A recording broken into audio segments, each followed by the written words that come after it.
प्रिय संस्कृत मित्राणि, नमः संस्कृतः।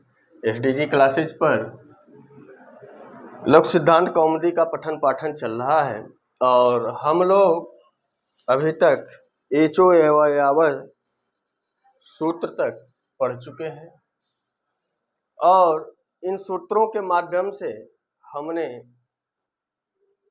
स्थानीय, आदेश आदि सब चीज़ें सीखें और वीडियो के अंत में कुछ प्रश्न दिए जाते हैं, तो उन प्रश्नों को नोट करके आपको वीडियो के डिस्क्रिप्शन में आपको एक लिंक मिलेगा, इस पर आप ग्रुप में जुड़िए और आप सीधे उस ग्रुप में जब पहुंच जाएंगे तो वहाँ आप अपने विचारों को आदान प्रदान कर सकते हैं। जो प्रश्न होगा आप वहाँ भेज सकते हैं। लेकिन इन सबसे पहले हम लोगों ने एचो एवा यावा पढ़ लिया था कि एच क्रमात आय आओ आय आओ आओ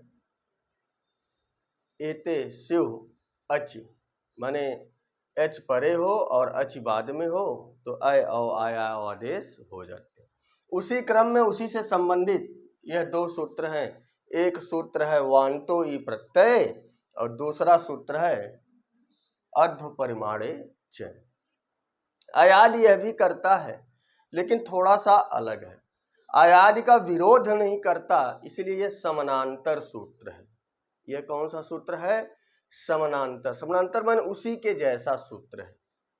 लेकिन इन सबसे पहले न त्वां सरस्वतीं देवीं शुद्धां गौण्यां करोम्यहं पाणिनीय प्रवेशाय लघु सिद्धांत कौमुदीम। इस मंगलाचरण के बाद आज की क्लास को प्रारंभ करते हैं। अच्छा लगे तो लाइक अवश्य करिए। आज हम लोग पढ़ेंगे सूत्र की जो प्रवृत्ति है वह वांतो ई प्रत्यय। ई में सप्तमी लगी है और प्रत्यय में भी सप्तमी लगी है। ई में भी सप्तमी लगी है और प्रत्यय में भी सप्तमी लगी है। वांत क्या है यही समझना है। वांत क्या है हमको ये समझना है। वांत का अर्थ होता है वह से अंत होने वाले। जो वह से अंत होने वाले आदेश हैं, एक यह आदेश वह से अंत हो रहा है और एक यह। ध्यान से समझिएगा ये सूत्र क्या करता है कि वांतो ई प्रत्यय के वांत से समाप्त होने वाले और ई एक प्रत्यय है यत प्रत्यय। ई प्रत्यय माने यत प्रत्यय माने ऐसा प्रत्यय जो यह से प्रारंभ होता हो। किससे प्रारंभ होता हो? यह वर्ण से प्रारंभ होता हो। वृत्ति देखिए, यकार आदौ, ऐसा प्रत्यय जिसके आदि में यकार हो। प्रत्यय परे माने बाद में हो, माने ऐसा प्रत्यय जो यह से प्रारंभ हो और परे माने बाद में हो। सप्तमी से निर्देशित था ई और प्रत्यय, इसीलिए यह बाद में होगा। जो सप्तमी से निर्दिष्ट पद होगा वह हमेशा बाद में होता है। तो वांतो ई प्रत्यय से क्योंकि उसके बाद का सूत्र है। उसके बाद का सूत्र कहने का मतलब आप एचो अयवा यावह की सूत्र संख्या देख लीजिए और यहाँ पर इसकी सूत्र संख्या देख लीजिए। एचो यावह सूत्र की संख्या क्या है? 6178 है। क्या है? एचो यावह जो सूत्र है 6178 और जो वांतो ई प्रत्यय है इसकी सूत्र संख्या है 6179। क्लियर हो गया? तो अनुवृत्ति आई एच की। अनुवृत्ति क्या आई? एच की आई। एच की अनुवृत्ति जब आई तो एच क्या हो? पूर्व में हो और यकारादौ प्रत्यय परे, और यकार जिसके आदि में हो ऐसे प्रत्यय पर में हो माने बाद में हो। तो हो क्या? बोले ओदौतो। तब इसको जब अलग अलग करेंगे ओदौतो को तो एक बनेगा ओत और दूसरा बनेगा औत। पाणिनि ऋषि महर्षि जब भी कोई बात करते हैं तो उसके पीछे कुछ गूढ़ रहस्य होते हैं। ओ औ कह सकते थे, औत और औत कहने की क्या आवश्यकता पड़ी, क्योंकि इसके बाद जो सूत्र आएगा तपरः तत्कालस्य वह क्लियर करेगा। लेकिन आप यहाँ बस यही समझिए कि ओत और औत कहने का मतलब क्या है कि ओ और औ। क्लियर हो गया। तो ओत औत तो क्या हो जाए, बोले ओदौतोह, विसर्ग है, विसर्ग का र हो गया तो अ जुड़ा, अव आव एतौ माने अव आव दोनों अस्तः माने हो जाए। वृत्ति समझ गए तो सूत्र का अर्थ आप समझ जाएंगे। यह साधारण सा सूत्र है कि वांतो ई प्रत्यय, एच की अनुवृत्ति है, कहा यकारादौ प्रत्यय परे, यकारादौ प्रत्यय परे, यकार आदि में हो ऐसा कोई प्रत्यय परे माने बाद में आता हो, और ओ दौ माने ओत का और औत का। ओत और औत क्या है, जब तपरः तत्कालस्य की चर्चा करेंगे तो वहां बताएंगे। लेकिन यहाँ ओत और औत समझिए, ओत और द में औ की लगी है तो औत, और विसर्ग का र हो गया तो यहाँ अव और आव है। बात समझ में आ गई। यहाँ यह बताना चाहते हैं कि ओ और औ का क्या हो जावे, बोले अव हो जावे और आव हो जावे। बस यहाँ तक क्लियर है कि नियम क्या बताया, प्रत्यय क्या हो, यकार आदि में हो। चलो एक प्रत्यय ले लेते हैं, यम, ये तद्धित का प्रत्यय है, मूल रूप इसका यत प्रत्यय है, यत प्रत्यय का रूप बदला यम प्रत्यय हो गया। अब ध्यान दीजिएगा, यह यकार आदि से प्रारंभ हो रहा है, यकार आदौ प्रत्यय यकार आदि से प्रारंभ है, और बोले पर में हो, चलो पर में रख दिया, बाद में रख दिया, तो हो क्या, बोले ओ और औ का अव आव हो जावे। यहां पर हम गो शब्द ले लेते हैं। अब ध्यान दीजिएगा, यहां पर एचो एवा यावह सूत्र नहीं लगेगा। क्यों नहीं लगेगा, क्योंकि अच परे नहीं है, अच परे नहीं है। लेकिन यहां पर यह सूत्र आया, कहा कि ओ के बाद यदि यकार से प्रारंभ होने वाले प्रत्यय आए ओ के बाद, तो ग के में कौन सा स्वर लगा है, ओ लगा है, आगे क्या है, यम है। समझते जाइएगा, आसान है, क्योंकि सबसे ज्यादा समय आपका लिया था इको यणच। जब उसको आप समझ लिए, पूर्व के वीडियो में आपको मिलेगा, 3-4 वीडियो बनी हैं, तो उसको जब आप समझ लिए तो आगे सब आसान है। कि जब आप कठिन चीजों को समझ गए तो आगे सारी क्रियाएं वही होंगी। इसीलिए हम शुरुआत में ही रिक्वेस्ट कर रहे थे कि आप पूरा वीडियो देखिए, पूरा वीडियो देखिए, बात समझ में आएगी। तो गो के में क्या, ग में क्या है, ओ लगा है, आगे क्या है, यकार आदि का हमने प्रत्यय ले लिया, तो गो का ओ और आगे यम, नियम पूरा बैठा। यकारादौ माने यकार आदि में हो ऐसा प्रत्यय पर में हो, सिस्टम बैठा। ओ दौ, ओ और ओ क्या हुए, पूर्व में हुए। अब ध्यान दीजिएगा, यहाँ एक सूत्र आया, तस्मिन्नित निर्दिष्टे पूर्वस्य, कि कार्य कहाँ पर होगा, बोले जो सप्तमी से निर्दिष्ट होगा उसके पूर्ण वर्ण में होगा। तो ई प्रत्यय में क्या लगा है, सप्तमी, तो सप्तमी से पूर्व वर्ण क्या है, ओ और अव है। तो तस्मिन् नित निर्दिष्टे पर सप्तमी निर्देशेन विधीयमान कार्यम और वर्णांतरेण अव्यहुतस्य पूर्वस्य बोधम। यहाँ यह बताया कि वर्णों का कोई व्यवधान भी नहीं है, ओ और यह के बीच में कोई वर्ण भी नहीं है, तो व्यवधान भी नहीं है, इसीलिए बोला यहाँ पर ओ का अव आदेश हो जावे और औ का आव आदेश हो जावे। अब देखा गया कि जब यह सिद्धि प्रक्रिया बनी तो ओ को क्या आदेश हो गया, अव आदेश हो गया। कल के वीडियो में पढ़ा था यथा संख्या मनुदेशे साथ कि स्थानीय और आदेश की संख्या समान होगी तो दोनों के स्थान पर क्या हो जाएगा, जो स्थानीय का क्रम होगा वही आदेश का। तो यहाँ पर दो ये थे, दोनों क्रम से थे, तो ओ को अव आदेश हुआ और अव को आव आदेश हुआ।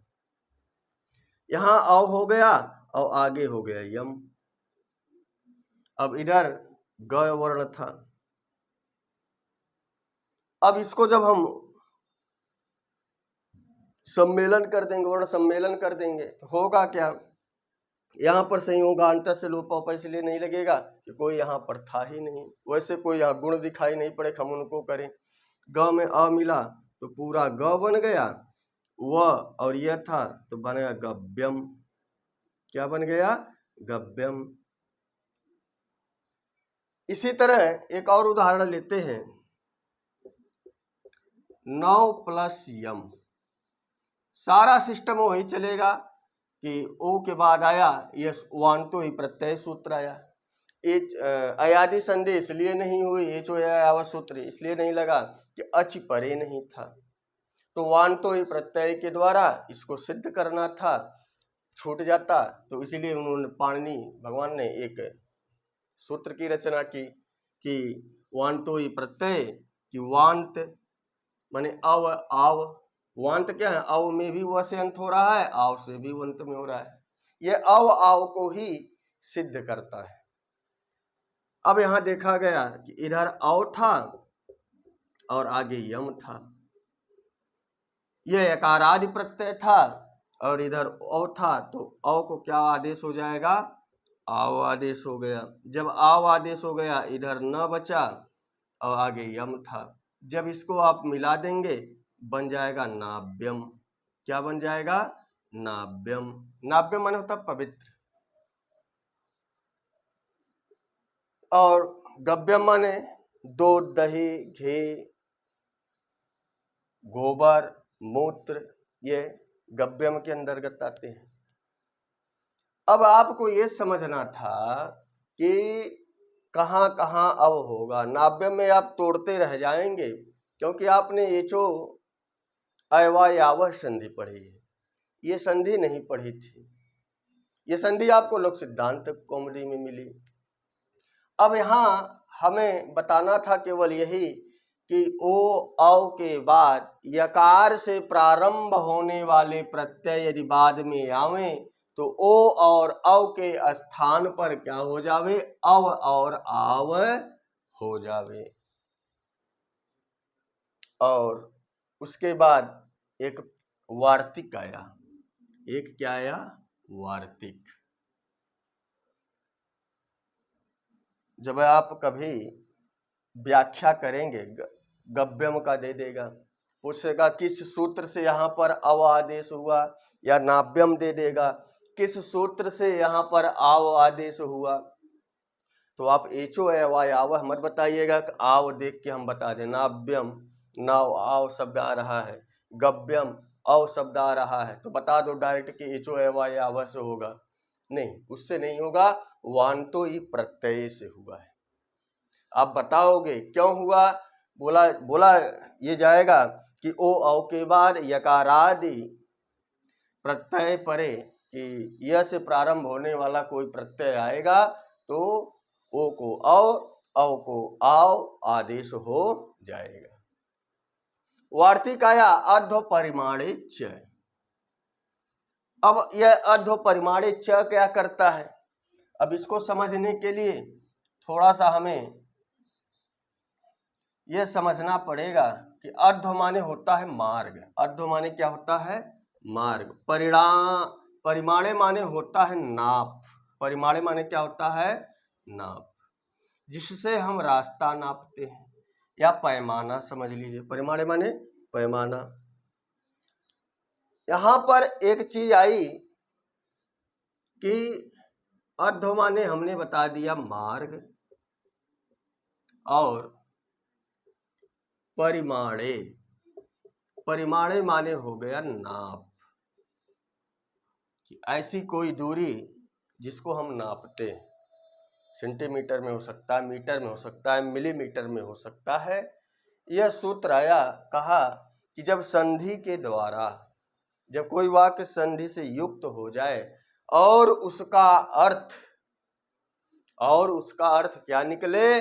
बोले मार्गवाची आवे, नापने के अर्थ में आवे तो वहां पर अर्ध परिमाणे च लगेगा।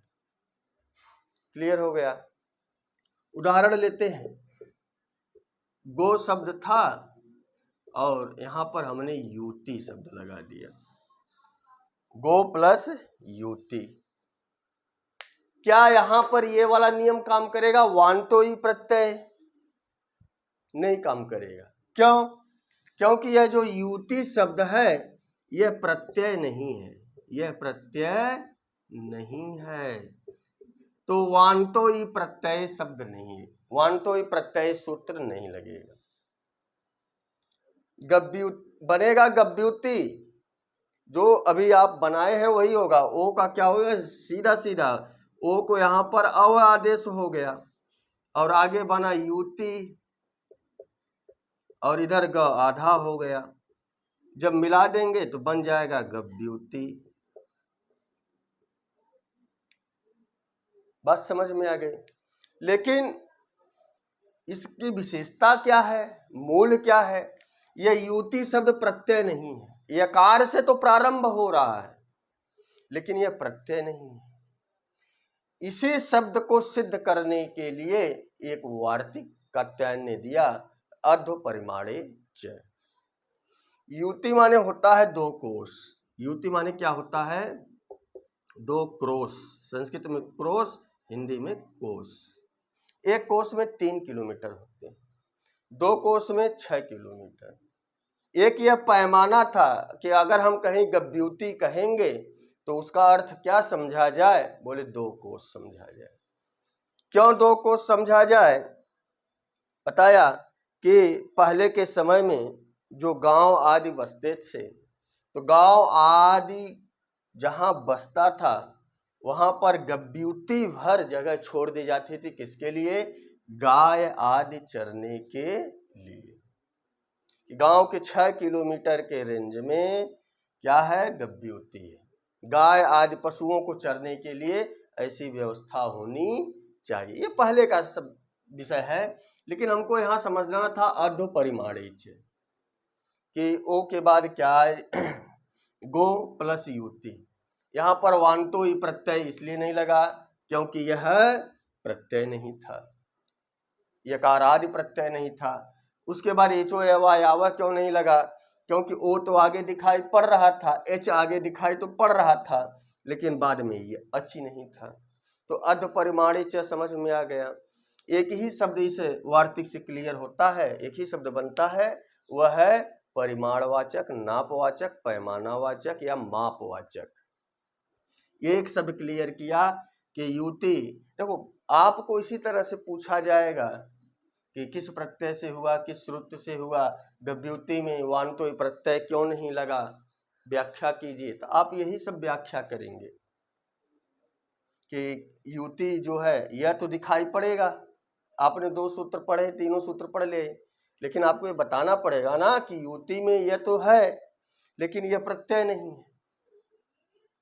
और गव्यम में जो यम था वह यत प्रत्यय का था, तद्धित प्रत्यय का था, यत से यम बना था, अर्थात वह यकारादि प्रत्यय था, इसलिए वहां पर वांतो ही प्रत्यय लगा।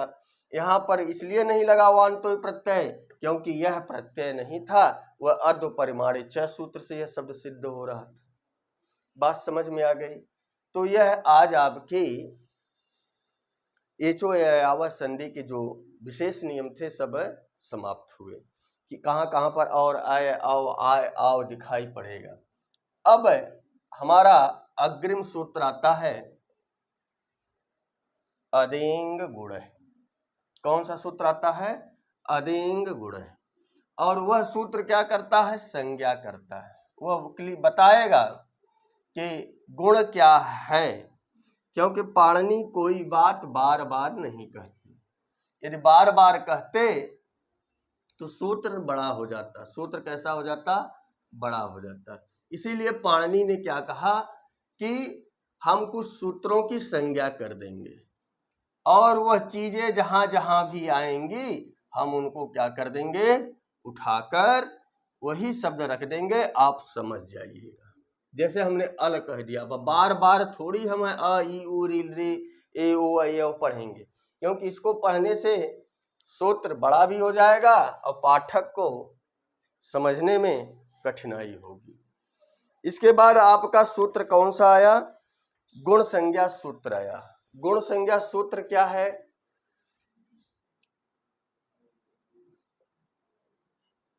गुण संज्ञा सूत्र क्या है? ये संज्ञा करता है, बताता है गुण है क्या। तो यहां पर बताया अदिंग गुण है,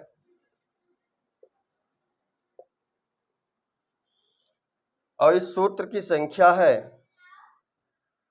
पहले अध्याय के पहले पाद का दूसरा सूत्र है, अदिंग गुण है। यहां जब इसको अलग अलग करेंगे तो यहां आएगा अत और एक आएगा एंग। बात समझ में गई? बोले अत और एंग क्या है? बोले गुण है। तो इदम सूत्रम त्रिपदम, इस सूत्र में 3 पद है, अत है, एंग है, गुण है। समझ में आ गया? अब ध्यान दीजिएगा कि थोड़ा सा आपको हम उच्चारण स्थान की तरफ ले जाएं। अ के 18 भेद होते हैं। अ के कितने भेद होते हैं? 18। कौन कौन से? तो पता चलेगा, ह्रस्व, दीर्घ, प्लुत, उदात्त, अनुदात्त, स्वरित, अनुनासिक, अनुनासिक, मिला करके 18 प्रकार के।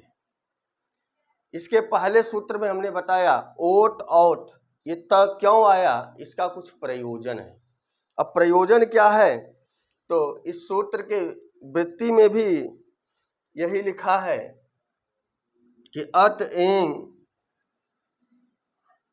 वृत्ति लिख देते हैं, अत एंग च गुणः संज्ञः स्यात्। स्यात् माने होवे, स्यात् माने होवे, संज्ञा माने संज्ञा होवे, माने जो संज्ञा की परिभाषा है, ये आप लोग अच्छी तरह जानते हैं। बोले अत एंग, च बाद में लगा तो च, जब इसका अनुवाद करेंगे तो और रहेगा। बोले अत का और एंग को क्या कहा जाए? गुण संज्ञा होवे। अत और एंग को क्या होवे? गुण संज्ञा होवे। अत क्या है? एंग क्या है? अब यहां समझना है, एंग एक प्रत्यय है जिसके अंतर्गत ए और ओ आता है। क्लियर है? अत से त का लोप हो जाएगा, यहां पर आएगा केवल अ। बोले गुण क्या है? बोले अ ए ओ। ये गुण संज्ञा क्यों करनी पड़ी कि बार बार हम अ ए ओ नहीं कहेंगे। हम आगे के शब्दों में, आगे के सूत्रों में अगर कहीं गुण कहेंगे, आपको इन 3 अक्षरों का ज्ञान होना चाहिए। जहां हम गुण कहेंगे आप इन 3 अक्षरों को वहां जानोगे। बात समझ में आ गई? यहां पर वही लिखा है कि अत एंग को माने अत से अ की, ए से ओ की, एंग से ए और ओ की, क्योंकि इसके बाद जो सूत्र आएगा ना, तपर तत्काल से सूत्र आ रहा है, वो बताएगा ये त क्यों लगा है। त क्यों लगा कि आप यहां पर 18 प्रकार के अ को न समझ जाओ। ध्यान दीजिएगा, सूत्र की विशेषता यही है कि आप अत से अ जो आया, ये 18 प्रकार के मत समझ जाओ। भाई यहां पर हम अत से कौन सा समझे? ये वाला समझे कि ये वाला समझे? भाई अ क्या है? या ये वाला अ समझे? भाई अनुनासिक भी तो है, अनुनासिक, अनुनासिक, उदात्त, अनुदात्त, स्वरित समझे। भाई यहाँ चिन्ह लगा दे तो ये उदात्त, अनुदात्त, स्वरित में आ जाएगा, ये हो जाएगा, कहीं नीचे पाई रहती है। तो ये हमें जानना है कि अ से 18 प्रकार के अ का बोध होगा, एंग से ये 12 प्रकार के होंगे, क्योंकि इनका ह्रस्व नहीं होता, ए ओ का ह्रस्व नहीं होता। तो त इसीलिए आया है, सूत्र अभी तपर तत्काल से आएगा। आप बस यहाँ समझिए कि गुण क्या है, तो बोले अत एंग गुण है। अत एंग गुण क्या है? अ ए ओ, ये गुण है। जहां जहां पर पाणिनि अब गुण कहेंगे आपको इन 3 वर्णों को वहां समझना चाहिए। वो बार बार ये अदेंग गुण नहीं पढ़ाएंगे, बोले हम केवल गुण लिख देंगे। आपको जानना पड़ेगा कि गुण की जगह ए ओ आपको स्वतः जोड़ लेना है। इसके बाद अगला सूत्र आया तपरः तत्कालस्य। सूत्र कौन सा आया? तपरः तत्कालस्य। थोड़ा इसको समझिए, तपरः तत्कालस्य क्या है? इसकी वृत्ति भी होगी, आपके स्क्रीन पे दिखाई देगी। तपरः तत्कालस्य।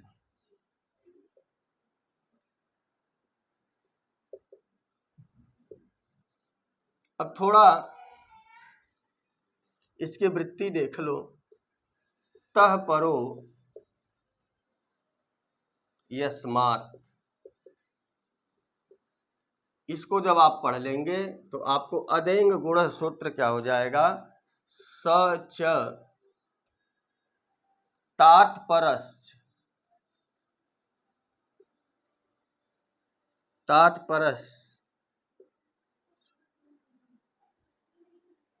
उच्चार्याय।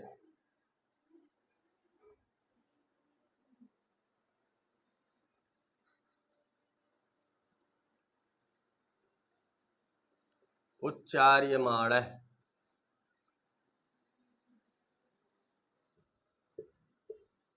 समकालय समकालस्यैव संज्ञा स्यात्।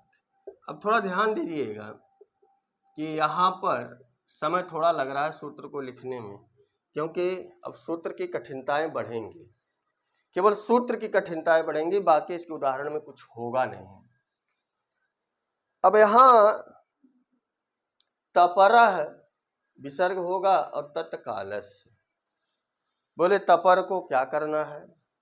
तत् माने उसी, और काल माने होता है जो वर्णों का उच्चारण काल होता है। समझिएगा, तत्कालस्य माने क्या हो गया? उसी, कालस्य माने समय का समझना चाहिए। बोले कब? बोले जब तपर हो। तपर क्या है? नीचे की वृत्ति से क्लियर होगा कि तह परो यस्मात्, तपर में है जिसके। समझिएगा, तह परो यस्मात् स माने वह, और बताया तात्परश्चो, और त के पर में जो है, त जिसके पर में है और त के पर में जो है, बोले उच्चार्यमाणः समकालस्य, जो वहां पर उच्चारण लिखा है उसी समय का जानना चाहिए, संज्ञा स्यात्। अब यहां हुआ क्या? ये अत एंग गुण पढ़ लो। अत में जो त दिखाई पड़ रहा है, तपरो यस्मात् सह, त के पर में नहीं, त पर में है जिसके, वह माने अ। क्लियर हो गया? अत में क्या है? त किसके पर में है? अ के पर माने बाद में है, और तात्परश्च, और त के पर में, त के पर में, त पर में है जिसके, तो किसके जिसमें है? अ के, और त के बाद जो है तात्परश्च, तात मन उससे जो पर में है, तो त से पर में क्या है? एंग है। एंग में क्या आता है? ए आता है और ओ आता है। हमें इसीलिए बोला था कि सूत्र तपरः तत्कालस्य आएगा तो क्लियर करेगा किस अ का बोध लें। 18 प्रकार के, एंग में जो ए ओ है ये 12 प्रकार के, क्योंकि इनका क्या है? ह्रस्व नहीं होता, ये दीर्घ और प्लुत है। अब यहाँ तह परो, तो तह पर है अस्मात्, त जिसके पर में है वह, और तात परस्य, समझ में आया? और त के पर में है जो, तो क्या हो जाए? उच्चार्यमाण समकालस्य। जिस अवस्था में लिखा है, जिस काल का लिखा है, हमें वही समझना चाहिए। तो अ से केवल ह्रस्व के अ का बोध होगा, बाकी इसके 18 प्रकार का बोध है नहीं होगा।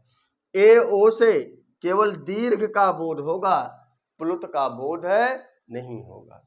कि एक के बाद इस तरह से लिख दें तो इस ए का भी बोध होगा, ऐसा नहीं। सूत्र में है कुछ नहीं, लेकिन आपको समझना पड़ेगा।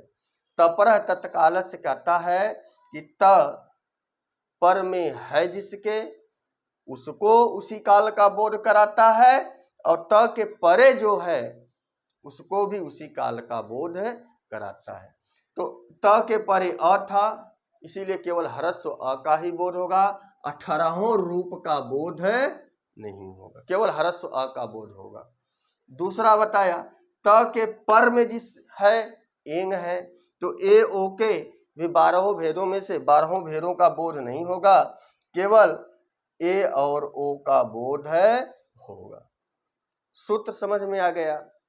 एक बार और बता देते हैं। तपरः तत्काल से कहता है कि त पर में है जिसके, तो अ के पर में था, इसीलिए अ का बोध हुआ।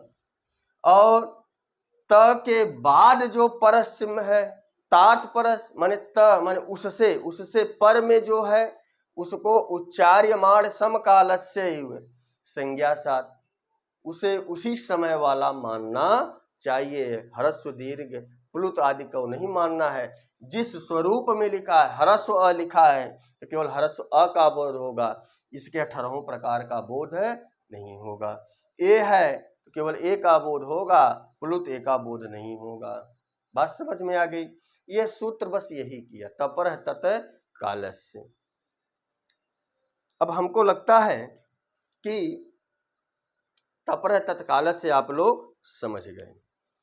अब हम एक सूत्र लेते हैं, गुण संज्ञा करने वाला। अभी आपको और परेशानी होगी, क्योंकि ये तो संज्ञा सूत्र था गुण करने वाला, अब आपको विधि सूत्र मिलेगा। विधि माने जिसका विधान किया जाए, जिसका विधान किया जाए। यहाँ पर यह विधान हो रहा है, यह आदेश हो रहा है, उसे विधि सूत्र कहते हैं। उसे कौन सा सूत्र कहते हैं? विधि सूत्र। अब गुण संज्ञा करने के बाद अब गुण सूत्र, गुण विधायक या विधि सूत्र आ रहा है, और उस सूत्र का नाम है आद गुण। आद गुण। इसकी सूत्र संख्या देख लीजिए, लिखा है 6 1 87। 6 1 87। थोड़ा ध्यान समझते रहिएगा, ये सूत्र संख्या बार बार क्यों बताया जा रही। आगे आएगा एक सूत्र पूर्वोत्तरा सिद्धम, तब वहां पर आपको सूत्र का महत्व चलेगा कि सपाद, सप्ताध्यायी, सपाद अध्याय और त्रिपादी, सपाद सप्ताध्यायी और त्रिपादी, ये सब सूत्र संख्या पर निर्धार करते हैं। तो वहाँ उसकी चर्चा करेंगे। तो आपको बस जानना है कि ये 6 1 87 का सूत्र है। अब वृत्ति देखते हैं, वृत्ति में हम बता देंगे कहाँ क्यों लिया गया। यह लिखा है, आपके स्क्रीन पर भी दिखाई देगा, लेकिन यहाँ लिख देंगे तो हमको समझाना थोड़ा सा क्या हो जाएगा, अवर्णात्। ये जो अच दिखाई पड़ रहा है, ये इको यणच से आया है। परे, पूर्व परयो, पूर्व परयो, और आगे लिख दिया परयोरेको। यह एक सूत्र है, बताते चलेंगे तो आपको आसानी होगी। गुण आदेश स्यात्, देखो गुण शब्द आ गया, यही तो आपको बताना था। ये बार बार पाणिनि जी आपको अदेंग गुण नहीं लिखेंगे, केवल गुण लिख देंगे। स्यात्, 2 उदाहरण दिया, उपेंद्र और गंगोदकम। गंगोदकम। अब थोड़ा आपको समझने की आवश्यकता है कि गुण वर्ण कितने हैं। तो बताया अ है, ए है और ओ है। दो उदाहरण दिए। ये आपकी वृत्ति है, ये आपकी क्या है? वृत्ति है। अब यहां हमने लिखते समय कुछ बताया, अवर्णात अच परे, अवर्ण के बाद, अवर्णात अच परे, पूर्व परयो एकः गुणः, एकः गुण आदेशः स्यात्। अब आपको यहां हमें समझाना क्या है कि एक तो ये समझाना है, दूसरा अच समझाना है कि ये अच कहां से आया। यह अच इको एणच से आया। यह अच कहां से आया? इको एणच से आया कि अवर्ण के बाद अच परे रहने पर। समझ में आ गया? अच में सप्तयंत पद लगा है, इसलिए बाद में होगा। लेकिन उसके पहले हमें इस आद को समझाना है। किसको समझाना है? आद में। व्यवस्थाएं हमारे पास कम है, लेकिन फिर भी बताएंगे आपको। त का द हो जाता है, उस वर्ग का तीसरा वर्ण हो जाता है। जैसे जगत धनीश जगदीश बनता है, उसी तरह आत प्लस गुण था तो वहां पर त का द हो गया। क्लियर है? अब अभी आपने तपर तत्काल से पढ़ा था, तो जो यह आत दिखाई पड़ रहा है, यही तो इसका गूढ़ नियम है। यह जो आत दिखाई पड़ रहा है, क्या यह तपर है? नहीं, तपर नहीं है। तपर होता तो केवल आ का ही बोध होता। यही मेन बात है। आत गुण है। वृत्ति लिखी अवर्णादच, वृत्ति समझो। यहां आत लिख रहे हैं, यहां अवर्ण लिख रहे हैं। अवर्ण के बाद क्या हो? अची आवे, और यहाँ आत लिख रहे हैं। आवर्ण के बाद अची आवे, ऐसा नियम होना चाहिए। नहीं, यहां बताए जो यह आत है, आप थोड़ा सा रूप पढ़ेंगे तो र में लगा है आ, आगे लगा है म और आगे है अ। राम का रूप है। इसको हलंत करो, इसको हलंत करो, और जब इसका रूप चलाएंगे तो क्या बनता है? राम है।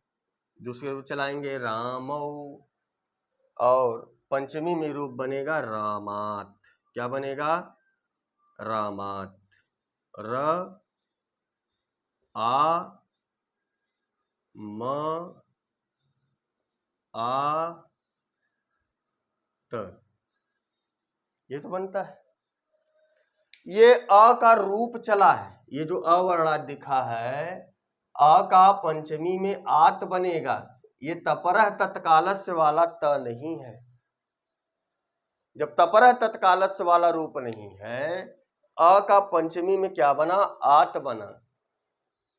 बोले अ और आ का, यहां पर संपूर्ण अ का बोध होगा। समझ में आया? अनुनासिक छोड़ दो, बाद में आएगा, वो बाधक बाद बन जाएगा, वो आगे का सब्जेक्ट है।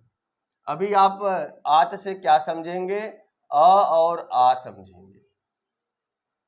तपर तत्काल, भाई आपको संख्या हुई ना, आत में भी जो त है, तो क्या केवल यहाँ आ ही समझा जाए? नहीं, ये आत कहाँ का है? बोले यह आत जो है, अ का रूप जब चलाएंगे पंचमी में आत बनेगा। ये पंचमी विभक्ति वाला आत है। ये तपर तत्कालस्य वाला आत त नहीं है। तो अह बनेगा, अम बनेगा, एन बनेगा, आय बनेगा और आत बनेगा। बात समझ में आ गई? हमें आपको इसी का केवल दर्शन कराना था कि आत से केवल आ मत समझिएगा, यहां समझिएगा अ आ के बाद क्या आवे? लिखा अवर्णात, अवर्ण से लिखा है अच परे। अच में क्या आते हैं? अ, ई उ रे रे ए ओ ऐ और औ। यही तो अच्छी है। बोले अवर्णात अच परे पूर्व परयो, यह एक सूत्र है, शायद इसकी संख्या 6184 है। सूत्र संख्या इसकी क्या है? 6184, 6184, वहां से यह आया है पूर्व परयो। और सूत्र क्या है? सूत्र था एकह पूर्व परयो, एकह पूर्व परयो। ये अधिकार सूत्र है। ये कौन सा है? अधिकार सूत्र है। कहां तक जाएगा? बोले यह 111 6111 तक इसका अधिकार चलेगा।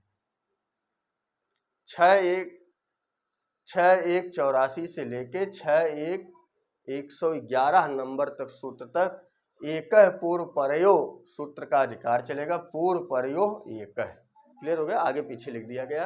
और संस्कृत में आगे पीछे लिखो कोई मतलब नहीं है, सारे अर्थ वही निकलते हैं। अब यहां हमें आपको यह बताना था कि एकह पूर्व परयो। अब यहां पर पूर्व और पर समझिएगा, ये पूर्व पद है, यह पर पद है।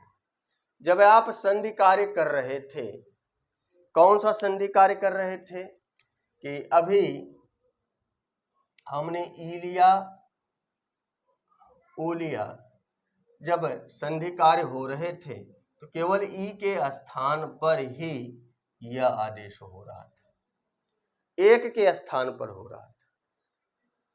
कभी कभी देखा गया, जब व्यंजन संधि पढ़ेंगे, एक उदाहरण मिलता है कि वाक प्लस हरि, व्यंजन संधि का, तो यहां ह के स्थान पर घ हो जाता है, तो बनता है वाघरी। क्या बनता है? वाघरी।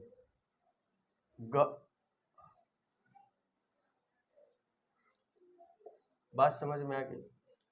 कभी यहां बदलता है, कभी यहां बदलाव होता है। हमें यही समझाना था कि जो हम यह ई उ लिए, एक पूर्व पद है, ये पर पद है, यही लिखा है पूर्व परयो। कभी ई में बदलाव होता था, ई का यह कर लिए, ऊ का वह कर लिए, सामने वाला वैसे का वैसा जाके जुड़ जाता था, एक के स्थान पर होता था।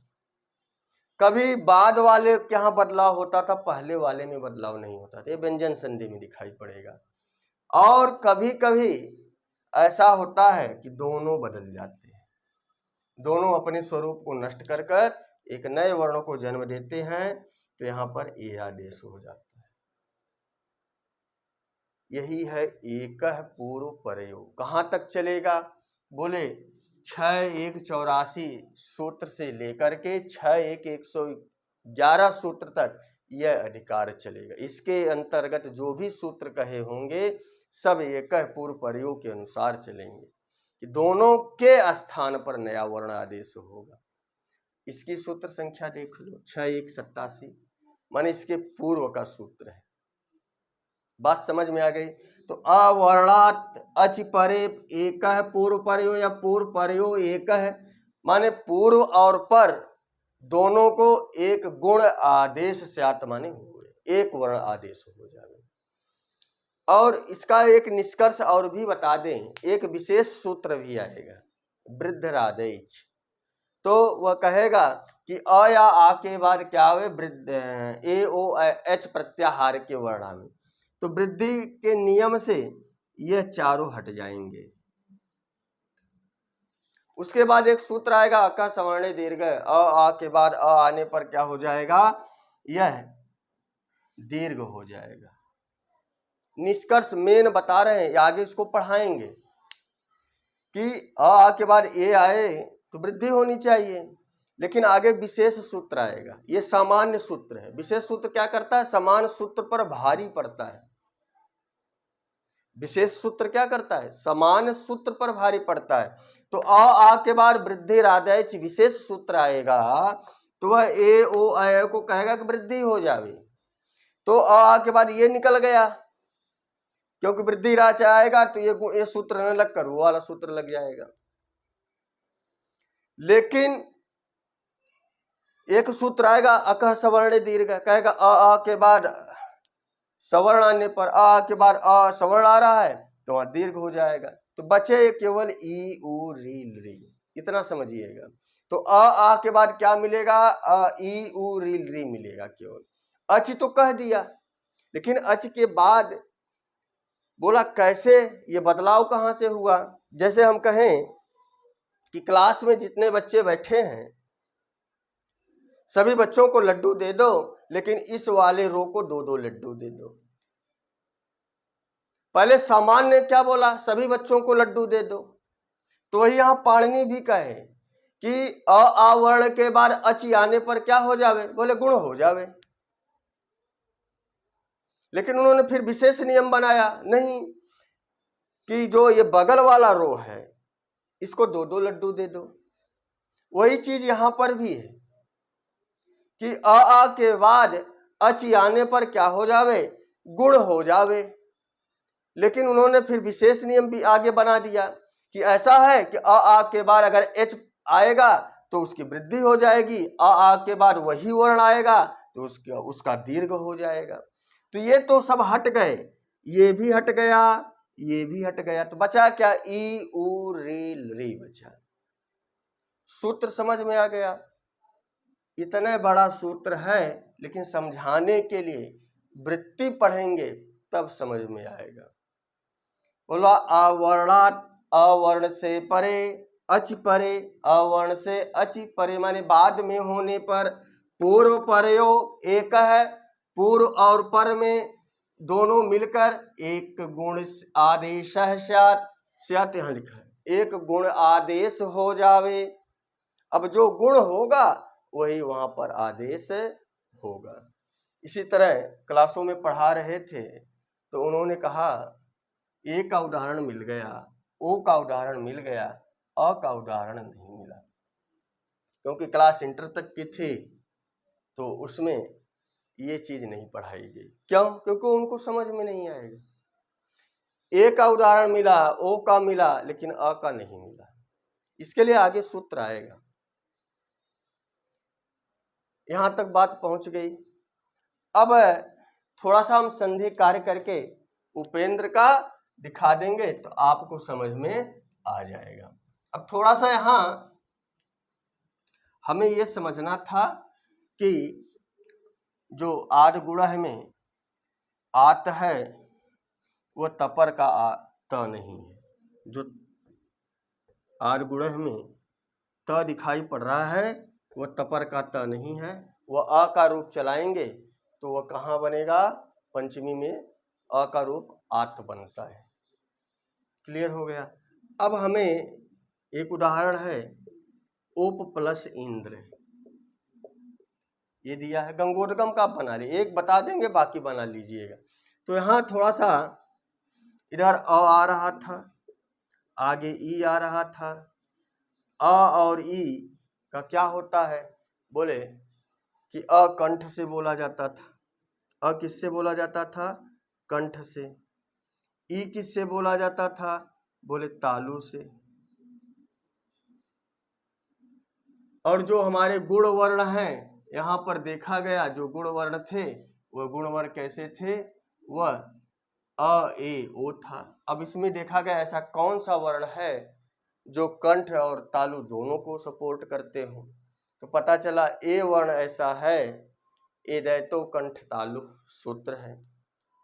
ओ दैतो कंठोष्ठ और ए दैतो कंठ तालु, तो ए वर्ण ऐसा ही मिला जो इन दोनों से मेल खाता था, दोनों को आपत्ति नहीं हुई। ए में दोनों गुण थे, ए में कंठ वाला गुण मिला, कंठ भी संतुष्ट हो गया। ए में तालु वाला गुण मिला तो तालु वाला, दोनों में झगड़े नहीं हुए, इसलिए ए को आसानी से स्वीकार कर लिए। तो क्या बन गया, उ प, यहाँ ए और ई बदली गया था, न और द्र बचा था। जब इसको मिला देंगे तो बन जाएगा उपेंद्र। क्या बन जाएगा, उपेंद्र बन जाएगा। इसी तरह गंगोदकम का हो जाएगा गंगा प्लस उदकम। आ के बाद क्या आया, उ आया, आ जो है कंठ से बोला जाता था, ऊ ओठ से बोला जाता था, तो इसीलिए यहाँ पर ओ आदेश हो गया। ओ आदेश हो गया तो बन गया गंगोदकम। यही है पूर्व परयो एक है। बात समझ में आ गई। एक पूर्व परयोग का अधिकार चल रहा है, कहाँ तक चलेगा? 6-1-111 सूत्र तक। कहाँ से प्रारंभ हुआ? 6-1-84 से। और जो सूत्र पढ़ रहे हो आदि गुणा, सूत्र संख्या क्या है? 6-1-87 है। इसीलिए एक पूर्व परयोग का अधिकार चल रहा है कि दोनों के स्थान पर एक वर्ण आदेश होगा। बात पहुंच गई यहां तक। अब हम कोई भी समस्या हो कमेंट में अवश्य लिखा करें। आत समझ में नहीं आया, अदेंग गुण समझ में नहीं आया, अदेंग गुण के लिए अत के तक सिद्ध करने के लिए केवल अ का ही कैसे बोध होए, तो बताए कि अ का बोध इसलिए होए क्योंकि तपर तत्कालस, कि जिस अवस्था में होगा उसी काल का, माने उसी वर्ण वाला। जैसे अ यहाँ एक मात्रिक है, अ यहाँ क्या है? एक मात्रिक। ये आपको पढ़ाया होगा। एक मात्रा भवेत् ह्रस्वो, द्वि मात्रास्तु दीर्घ उच्यते, त्रिमात्रास्तु प्लुतो गेयम, व्यंजनम चार्धमात्रिकम। बोले जो ह्रस्व स्वर है उनकी एक मात्रा, दीर्घ की 2 मात्रा, प्लुत की 3 मात्रा और व्यंजन की आधी मात्रा। समझ में आया? तो यहाँ अ क्या है? एक मात्रिक, इसीलिए केवल एक मात्रिक अ का बोध होगा, द्विमात्रिक का बोध है नहीं होगा, न 3 मात्रिक का बोध, माने 2-3 नंबर के अ का बोध नहीं होगा, केवल ह्रस्व अ का बोध होगा।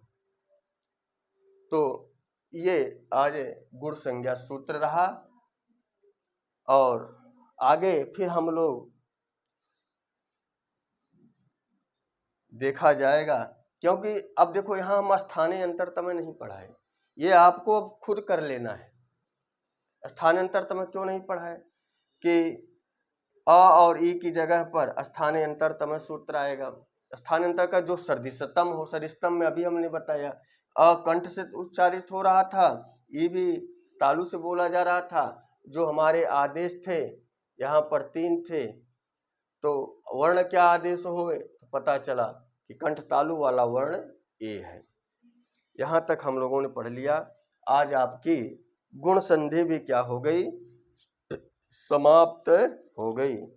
कल हम अ का थोड़ा सा दर्शन कराएंगे, क्योंकि इसके लिए थोड़ा सा हमें 2-3 सूत्र पढ़ने पड़ेंगे।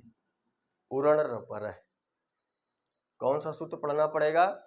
उरण रप। अब आपको केवल सूत्र समझना है। हमने कहा शुरुआत के जो वीडियो देख लेंगे, शुरुआत माने जो इसका पहला भाग, दूसरा भाग, तीसरा भाग, शुद्धोपास्य का, तो हमने प्रत्येक उदाहरण की व्याख्या की, क्योंकि कि आपके दिमाग में बैठ जाए। हम व्याख्यान कोई भी चीज सुनते हैं तो बार बार सुनते सुनते तब उसके 10 वाक्य हमारे दिमाग में फीड होते हैं, तो इसीलिए बार बार इसको सुनना चाहिए, देखना चाहिए, समझना चाहिए। ना आए कमेंट करो, ना आए तो ग्रुप में जो डिस्क्रिप्शन में दिया गया है वहां पर करना चाहिए। तो आज गुण संज्ञा संबंधी और जो इसके पहले वांतो प्रत्यय और अर्ध परिमाणी च अदेंग गुण है, उसके बाद तपर तत्कालस अवाद गुण है, ये 4-5 सूत्र पढ़े। इसी से संबंधित आपको स्क्रीन पर प्रश्न दिखाई पड़ेंगे, उसको हल कीजिएगा। जहां परेशानी हो कमेंट में पूछिएगा या उस ग्रुप में जाकर कमेंट कीजिएगा। बस आज के लिए इतना ही। नमः संस्कृताय, शुभ संध्या, शुभ रात्रि।